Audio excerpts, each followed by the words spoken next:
नमस्कार मित्रांनो, स्वागत आहे परत एकदा तुमच्या आवडत्या चॅनल हॅलो टीचरमध्ये. मित्रांनो, BMCच्या मागच्या व्हिडिओमध्ये मी तुम्हाला सांगितलेलं होतं की 25 तारखेच्या आज जी आहे ती जाहिरात येणार आहे आणि तुम्ही बघू शकता मित्रांनो, आजच्या तारखेला ही जाहिरात आलेली आहे.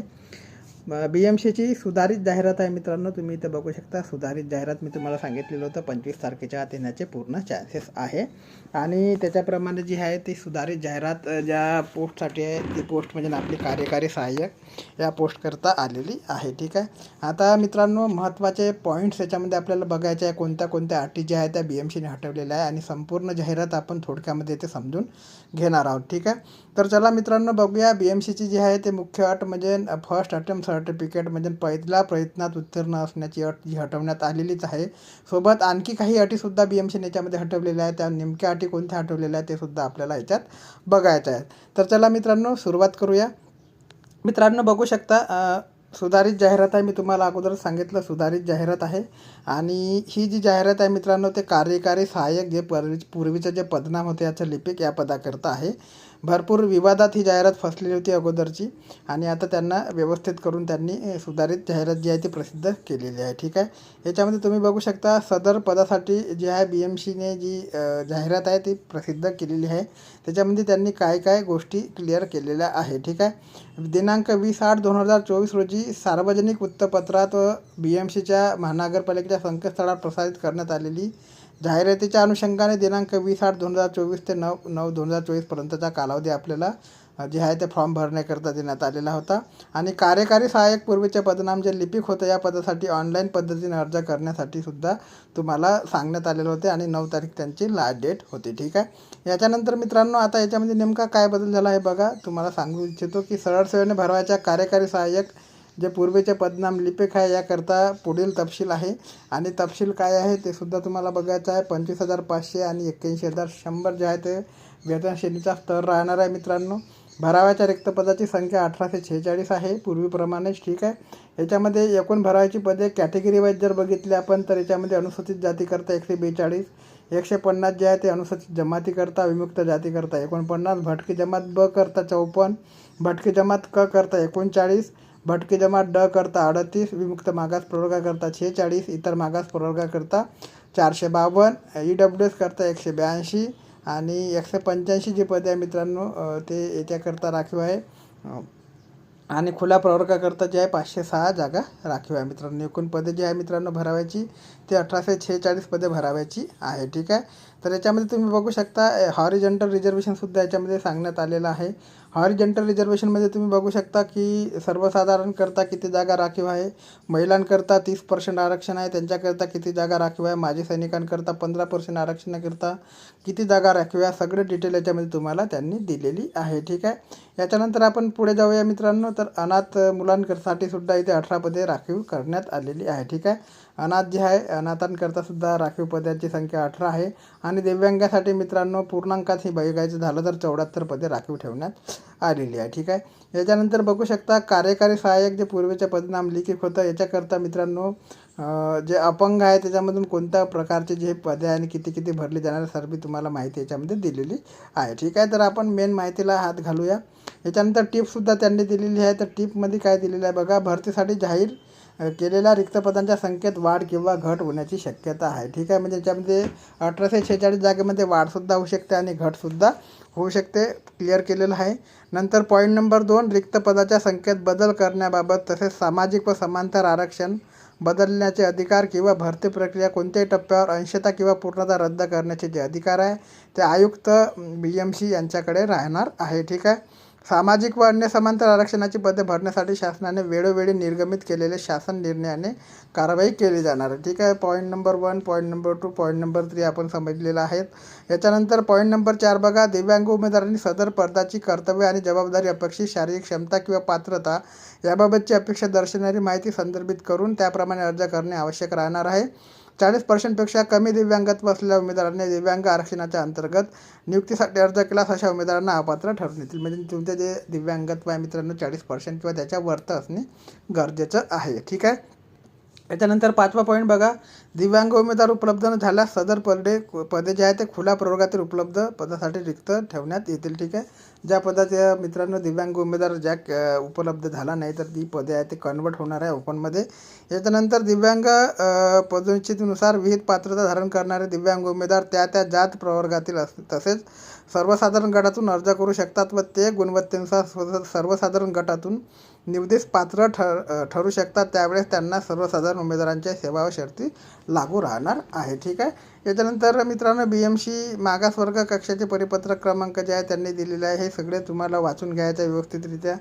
याच्यानंतर मित्रांनो 11 पॉईंट यांनी ते सांगितलेलं आहे. मी काही सगळं वाटणार नाही, जाहिरात फार मोठी आहे मित्रांनो, याच्यामुळे आपल्याला मुख्य गोष्टीकडे जे आहे ते लक्ष द्यायचं आहे. ठीक आहे. याच्या अगोदरसुद्धा एक BMCची जाहिरात आलेली आहे कालच्या तारखेला, ते सुद्धा आपण टेलिग्राम चॅनलला टाकलेली आहे, त्याच्यावरती सुद्धा व्हिडिओ घेऊन येणार आहोत. परंतु जी महत्त्वाचा आपला ज्याच्याकरता आपण आतुरतेने वाट पाहत होतो त्याच्याकडे आपण लक्ष देणार आहोत. ठीक आहे. तर याच्यामध्ये बघा मित्रांनो, सामाजिक व समांतर आरक्षण महिलांसाठी 30%, माजी सैनिकांसाठी 15%, त्यांच्या अटीसुद्धा दिलेल्या आहे. प्रकल्पग्रस्तासाठी 5%. याच्यानंतर मित्रांनो प्रकल्पग्रस्ताचा जो मुद्दा आहे तो वाचून घेऊया. आरक्षित पदे महाराष्ट्र प्रकल्पाधित व्यक्तीने पुनर्वसन अधिनियम 1999 सन 2001च्या महाराष्ट्र अधिनियम क्रमांक 11 नुसार शासनाने विहित केलेल्या नियमांच्या अनुषंगाने त्याप्रमाणे महाराष्ट्र शासन सामान्य प्रशासन विभाग यांच्यानुसार जे आहे मित्रांनो, त्याच्यानुसार तारीखसुद्धा त्यांनी दिलेली आहे, क्रमांकसुद्धा आहे. नरबाह्य विभागातील ज्या प्रकल्पग्रस्तांची जमीन BMC जलप्रकल्पासाठी संपादित केली आहे अशा प्रकल्पग्रस्तासाठी पदे आरक्षित आहेत. म्हणजे ज्यांची जी आहे ते BMCच्या अंतर्गत जमीन गेली आहे त्यांच्याचकरता राखीव आहे मित्रांनो. सर्व प्रकल्पग्रस्तासाठी त्यांनी हे ठेवलेलं नाही, फक्त BMCमध्ये किंवा धरण्यामध्ये BMCच्या किंवा आणखी कोणत्या ठाणे जिल्ह्यामध्ये त्यांनी दिलेलं आहे. बघा क्लिअरली दिलेलं आहे की नरबाह्य विभागातील ज्या प्रकल्पग्रस्तांची जमीन BMC जलप्रकल्पासाठी संपादित केली अशा प्रकल्पग्रस्तासाठी पदे आरक्षित आहे. ठीक आहे.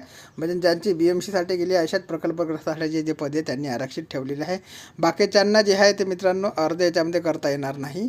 व ठाणे जिल्ह्यातील भासा धरण प्रकल्पग्रस्तासंदर्भात BMC ठराव क्रमांक 231 दिनांक 1/12/2020 अन्वये मंजूर झालेल्या 28 प्रकल्पग्रस्तांची गणना यामध्ये करण्यात येईल. तसेच या संदर्भात शासनाकडे वेळोवेळी निर्गमित करण्यात येणाऱ्या आदेशानुसार प्रकल्पग्रस्तासाठी आरक्षण राहणार. म्हणजे याच्या व्यतिरिक्त 28 जे प्रकल्पग्रस्ताची गणना आहे ते सुद्धा याला अर्ज करू शकते. सर्वांसाठी जी आहे ते हे प्रकल्पग्रस्ताची जागा नाही आहे. ठीक आहे. याच्यानंतर मित्रांनो पुढे जर आपण बघितलं भूकंपग्रस्त खेळाडू 5%, तर या सगळ्या गोष्टी आपल्याला इथे बघायला मिळणार आहे. नंतर दिव्यांग आरक्षण 4%, याच्याकरता तुम्हाला कोणते सर्टिफिकेट लागणार आहे आणि काय लागणार आहे सगळी माहिती तुम्हाला माहीत असेलच आणि त्यांनीच दिलीसुद्धा आहे की कोणतं सर्टिफिकेट कोणत्या अधिकाराचं लागणार आहे. ठीक आहे. याच्यानंतर मित्रांनो जे लिपिक पद आहे किंवा कार्यकारी सहाय्यक पद आहे याच्याकरता काही अटीसुद्धा आहे. उमेदवार मान्यताप्राप्त मंडळाची माध्यमिक शालांत प्रमाणपत्र परीक्षा किंवा तत्सम परीक्षा उत्तीर्ण असावा. आणि जी सगळ्यात मोठी मित्रांनो ज्याच्याकरता भागदौड झालेली आहे ती म्हणजे शैक्षणिक पात्रता. तर ही शैक्षणिक पात्रता आता पूर्णपणे आपल्याला समजून घेणे गरजेचं आहे. पूर्वीच्या ज्या अटी होत्या पहिल्या प्रयत्नात जी आपल्याला परीक्षा पास होणे गरजेचं होतं ती अट काढून टाकण्यात आलेली आहे. सोबतच मित्रांनो जी दुसरी अट काढून टाकण्यात आलेली आहे ती म्हणजे पर्सेंटेजची 45% पर्यंतचे जे आहे मित्रांनो 45 किंवा 45%च्या वर मार्क तुम्हाला पाहिजे होते फॉर्म भरताना पहिल्या ॲडव्हर्टाईजमेंटनुसार, ती अट आता काढून टाकण्यात आलेली आहे. आणि याच्यामध्ये तुम्ही बघू शकता त्यांनी क्लिअरली दिलेलं का उमेदवार मान्यताप्राप्त मंडळाची माध्यमिक शालांत प्रमाणपत्र परीक्षा किंवा तत्सम परीक्षा उत्तीर्ण असावा. ठीक आहे. म्हणजे 10व्या वर्गाचा इथं उल्लेख करण्यात आलेला मित्रांनो. याच्यानंतर उमेदवार मान्यताप्राप्त विद्यापीठाचा वाणिज्य किंवा कला किंवा विधी किंवा अन्य सक्षम शाखांचा पदवीधर असावा.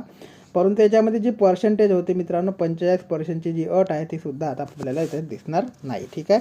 म्हणजे जे पासिंग आउट स्टुडंट असेल ते सुद्धा आता याच्यामध्ये अप्लाय करू शकतो. दुसरी जी अट आहे मित्रांनो उमेदवार माध्यमिक शालांत प्रमाणपत्र व तत्सम किंवा उच्च परीक्षा 100 गुणाचे मराठी व 100 गुणाचे इंग्रजी विषय घेऊन उत्तीर्ण झालेला असावा. ठीक आहे.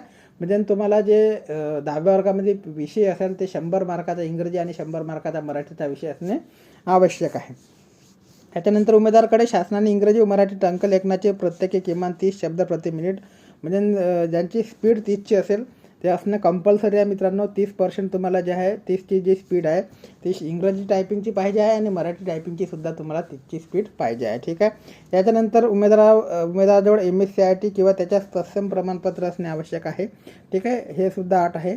याच्यानंतर उमेदवाराला संगणकातील operating system, word processing, spreadsheet, presentation, database, software, email आणि इंटरनेट इत्यादीविषयी उत्तम ज्ञान असणेसुद्धा आवश्यक आहे. आणि टीप दिलेली आहे बघा. टीप काय दिली ती महत्त्वाची टीप आहे. कार्यकारी सहाय्यक संवर्गातील नेमणुकीसाठी उपरोक्त नमूद केलेला शैक्षणिक अर्हता धारण करणे आवश्यक आहे. तथापि उमेदवारांजवळ उपरोक्त 4 नमूद केलेला संगणक विषय अर्हता नसल्यास नियुक्ती दिनांकापासून 2 वर्षाच्या आत सदर अर्हता प्राप्त करणे आवश्यक राहील. जर त्यांनी अर्हता प्राप्त केली नाही, कोणते संगणक प्रमाणपत्र त्यांनी घेतले नाही, तर मग त्यांना मित्रांनो ड्युटीवरून जे आहे सेवेवरून काढून टाकण्यात येईल. ठीक आहे, अशी टीप दिलेली आहे. महत्त्वाची टीप आहे मित्रांनो. याच्यानंतर मित्रांनो बरीच काही माहिती याच्यामध्ये तुम्हाला बघायला मिळणार आहे. पूर्ण माहिती आपण बघणार नाही. ठीक आहे, तुम्हाला वाचून घ्यायची आहे. याच्यानंतर वयोमर्यादा बघायची आहे आपल्याला. जे मेन पॉईंट आहे ते डिस्कस करायचे आपल्याला. तर वयोमर्यादेचा पॉईंट बघूया मित्रांनो. याच्यामध्ये तुम्हाला बघू शकता की 20/8/2024 रोजी उमेदवार खालील नमूद केलेल्या विविध वयोमर्यादेमध्ये असणे आवश्यक आहे. जसं की राखीव खुला प्रवर्ग आहे, त्याच्याकरता मित्रांनो किमान वयोमर्यादा म्हणजे जी राहणार आहे ते 18 वर्षे आणि जास्तीत जास्त 38 वर्षे ज्याचे वय असेल त्यांनाच हा फॉर्म भरता येणार आहे. त्याच्यानंतर मागास प्रवर्गातील उमेदवारांकरता किमान 18 वर्षे व जास्तीत जास्त 43 वर्षे. परंतु 43 वर्षेसुद्धा सर्वात मागासवर्गीयांकरता नाही मित्रांनो. त्याच्यामध्ये सुद्धा आपल्याला बघायचं आहे की आराखीव उमेदवारांकरता जे मित्रांनो वयोमर्यादा आहे 18 ते 38 वर्ष. मागासवर्गीय उमेदवार जे आहे त्यांच्याकरता मित्रांनो 18 ते 43 वर्ष आहे. माजी सैनिकांकरता सुद्धा वयोमर्यादा देण्यात आलेली आहे.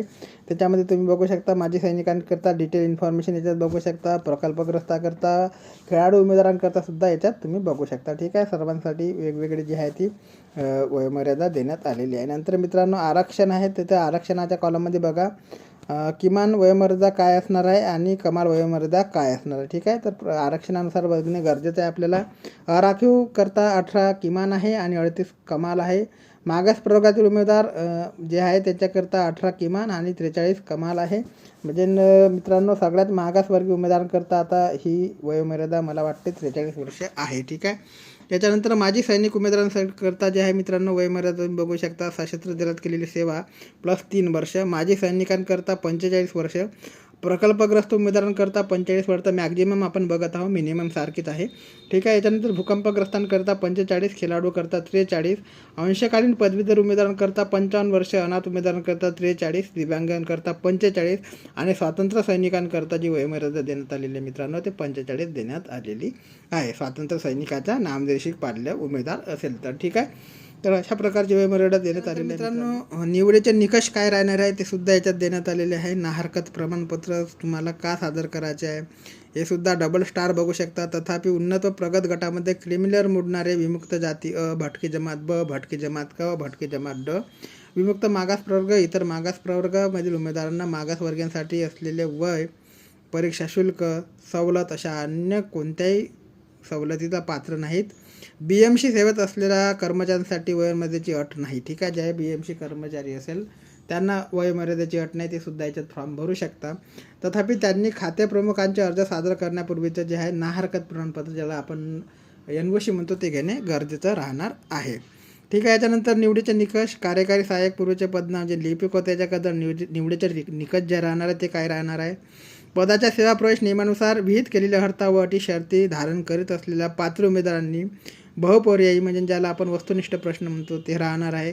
कार्यकारी सहाय्यक पदाकरता बहुपर्यायी वस्तुनिष्ठ ऑनलाईन परीक्षेच्या प्रश्नपत्रिकाचा दर्जा ज्या असणार आहे तो पदवी परीक्षेच्या दर्जाच्या समान राहणार आहे. हे सुद्धा त्यांनी दिलेलं आहे. हे तुम्हाला पूर्ण वाचून घ्यायचं आहे. याच्यानंतर सिलेबस बघा मित्रांनो काय राहणार आहे तुमचा. मराठी भाषा व व्याकरण 25 प्रश्न राहणार आहे.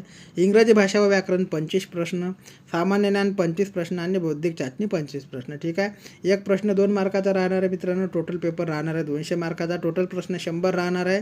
कालावधी 100 मिनिटाचा दिला जाईल. अभिप्राय काय आहे ते सुद्धा तुम्हाला याच्यात दिलेलं आहे. ठीक आहे. याच्यानंतर टीप काय आहे मित्रांनो ते बघा. सामान्य ज्ञान या विषयाच्या प्रश्नपत्रिकेमध्ये BMC संबंधित तसेच स्थानीय बाबी, वैशिष्ट्य आणि चालू घडामोडीशी निगडीत प्रश्न अभूतपूर्व राहणार आहे म्हणजे त्याचे चान्सेस जास्त आहे. याच्यानंतर बौद्धिक चाचणीच्या परीक्षेमध्ये स्वरूप जे राहणारे माध्यमिक शिष्यवृत्ती परीक्षेचे असणार आहे. मित्रांनो, याच्यानंतर मौखिक चाचणी घेण्यात येणार नाही, म्हणजे जी मुलाखत आहे ती घेण्यात येणार नाही. इंग्रजी भाषा व व्याकरण या विषयाची ऑनलाईन परीक्षा इंग्रजी भाषेतून घेण्यात येईल. तसेच मराठी भाषा व व्याकरण, सामान्य ज्ञान, बौद्धिक चाचणी या विषयाची ऑनलाईन परीक्षा मराठी भाषेतून घेतली जाणार आहे. ठीक आहे, हे क्लिअर झालं मित्रांनो. याच्यानंतर जे आहे मित्रांनो, पदाची अर्हता धारण करणाऱ्या पात्र उमेदवारांची बहुपर्यायी वस्तुनिष्ठ ऑनलाईन परीक्षेमध्ये प्राप्त केलेल्या एकूण गुणाच्या आधारे सामायिक गुणवत्ता यादीच्या आधारे तात्पुरती अंतिम निवड यादी तयार करण्यात येईल. सामायिक गुणवत्ता यादीतील 2 किंवा अधिक उमेदवारांचे गुण समान असल्यास खालील निकष लागू राहणार आहे. ठीक आहे, तर त्यांना कसं प्राधान्य मिळणार आहे ते सुद्धा देण्यात आलेलं आहे. मित्रांनो, परत एकदा सांगतो, सामायिक गुणवत्ता यादीत 2 किंवा अधिक उमेदवारांचे गुण समान असल्यास, 2 किंवा 2पेक्षा जास्त उमेदवारांचे गुण समान असल्यास त्यांना कशा प्रकारे प्राधान्य दिले जाईल ते सुद्धा सांगण्यात आलेलं आहे. पदवी परीक्षा उत्तीर्ण झाल्याच्या दिनांकास प्राधान्यक्रम देण्यात येईल. उपरोक्त नमुनानुसार समान असलेल्या उमेदवारांना वयानुसार प्राधान्यक्रम देण्यात येईल. ज्यांचे वय जास्त असेल त्यांना अगोदर प्राधान्य देण्यात येईल. ठीक आहे, नंतर अ व ब निकष लागूनही उमेदवारांना गुणवत्ताक्रम समानच असल्यास अशा उमेदवारास गुणवत्ताक्रम त्याच्या आडनावाच्या आरक्षणानुसार अध्याक्षानुसार निश्चित करण्यात येईल. ठीक आहे, आडनावाचा अध्याक्षर काय असेल त्याच्यानुसार निश्चित करण्यात येईल. आता हा नियम जो आहे मित्रांनो पहिल्यांदा मी बघत आहे याच्यामध्ये. याच्यानंतर उपरोक्त निवडीच्या निश्चयानुसार पुरेसे उमेदवार उपलब्ध न झाल्यास निवडीचे निकष जे राहणार शिथिल करण्यात अधिकार मान्य आयुक्तांना राहणार आहे. तसेच शैक्षणिक, व्यावसायिक व इतर कागदपत्राच्या पडताळणीपेक्षा तात्पुरती निवड यादी तयार करून पडताळणी आणि अंतिम निवड यादी तयार करण्यात येणार आहे. एकाच दिवशी एकापेक्षा जास्त सत्रामध्ये किंवा अनेक दिवसात एकापेक्षा जास्त सत्रामध्ये परीक्षा आयोजित करण्यात आल्यामुळे तुमचं नॉर्मलायझेशन होणार आहे. नॉर्मलायझेशन मेथडचा फॉर्म्युलासुद्धा तुम्हाला देण्यात आलेला आहे. ऑनलाईन अर्ज करण्यासाठी मार्गदर्शक सूचना काय असणार आहे ते सुद्धा आपल्याला जाणून घेणे आवश्यक आहे. महत्त्वाच्या मित्रांनो, अर्ज फक्त ऑनलाईन पद्धतीने स्वीकारले जाणार आहे. इतर कोणत्याही प्रकारचे अर्ज स्वीकारले जाणार नाही. कमीत कमी मित्रांनो 20 ते 21 दिवसाचा कालावधी तुम्हाला नवीन अर्ज भरताना देण्यात आलेला आहे. याच्यानंतर ऑनलाईन पद्धतीने अर्ज करायचा असल्यास तुम्हाला जे ऑफिशियल वेबसाईट आहे त्याच्यावरती जायचं आहे. उमेदवाराने वर नमूद केलेल्या संकेतस्थळाला भेट देऊन जाहिरातीमध्ये नमूद मार्गदर्शक सूचना म्हणजे काटेकोरपणे पालन करायचे आहे. ठीक आहे, उमेदवारांच्या मार्गदर्शन पुढील प्रमाणे कॉल सेंटर तुम्हाला नंबर दिलेला आहे 9513253233 सकाळी 10 ते सायंकाळी 5 वाजेपर्यंत तुमच्या सेवेमध्ये राहणार आहे. जेवणाची वेळ वळकडून जे 1:30 ते 2:30 राहणार आहे. ठीक आहे, याच्यानंतर तुम्ही कधी पण त्यांना कॉल करून तुमच्या शंका विचारू शकता. उमेदवाराचा संपूर्ण अर्ज भरल्यास अर्जाची प्रिंट काढून स्वतःजवळ ठेवावी लागणार आहे. ठीक आहे, अर्जाची प्रिंट काढून घ्या. भरपूर विद्यार्थी आहे जे अर्ज भरल्यानंतर प्रिंट काढत नाही किंवा प्रिंट जे आहे ते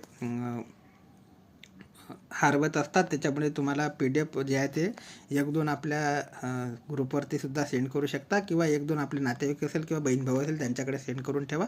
कारण की जर तुमचा फॉर्म हरवला तर तुम्हाला त्या PDFच्या माध्यमातून काढता येईल. ठीक आहे, याच्यानंतर मित्रांनो, ऑनलाईन पद्धतीने अर्ज सादर करण्यासाठी ऑनलाईन पद्धतीची जी परीक्षा शुल्क भरण्यासाठी लिंक सुरू होण्याची दिनांक आहे ते 21/9/2024 आहे.